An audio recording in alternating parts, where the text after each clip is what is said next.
Profile এবং page ভিডিওতে thumbnail set করতে চান, তাহলে 1 মিনিটে আপনার অ্যাডমিন পেজ থেকেই খুব সহজে এক ক্লিকে যে কোনো ভিডিওতে থাম্বনেল ব্যবহার করতে পারবেন। তাহলে চলুন আমরা কাজটা শিখে নিই। প্রথমে আপনার ফেসবুক অ্যাপসটি ওপেন করবেন। ওপেন করলে এরকম একটি ইন্টারফেসে নিয়ে আসবে। উপরে দেখুন প্লাস আইকন, এটা প্রোফাইল এবং পেজ দুটোতে থাকবে। আপনি এই প্লাস আইকনে ক্লিক করুন, তাহলে আপনাকে নতুন একটি ইন্টারফেসে নিয়ে আসবে। এখানে দেখুন post, story, reel, live, upload video, note লেখা আছে। সব কিছু আপনি আপলোড করতে পারবেন। যেহেতু আমরা থাম্বনেল ব্যবহার করবো, তাই আমরা আপলোড ভিডিওতে ক্লিক করব।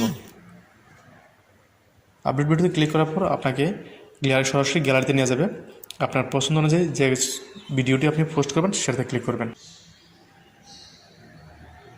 ক্লিক করার পর আপনার ভিডিওর ধরন অনুযায়ী টাইটেল এবং ডিসক্রিপশন লিখবেন।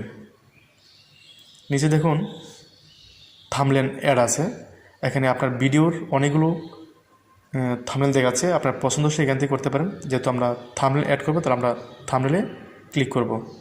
তাহলে সরাসরি আপনাকে আবার গ্যালারিতে নিয়ে যাবে। আপনার পছন্দের যে থাম্বনেল তৈরি করছেন সেটা ক্লিক করবেন। আমি এটা ক্লিক করছি, দেখুন থাম্বনেলটি সেট হয়ে গেছে। তারপর আপনি পাবলিশে দিয়ে দেবেন, ভিডিওটি পাবলিশ হয়ে যাবে।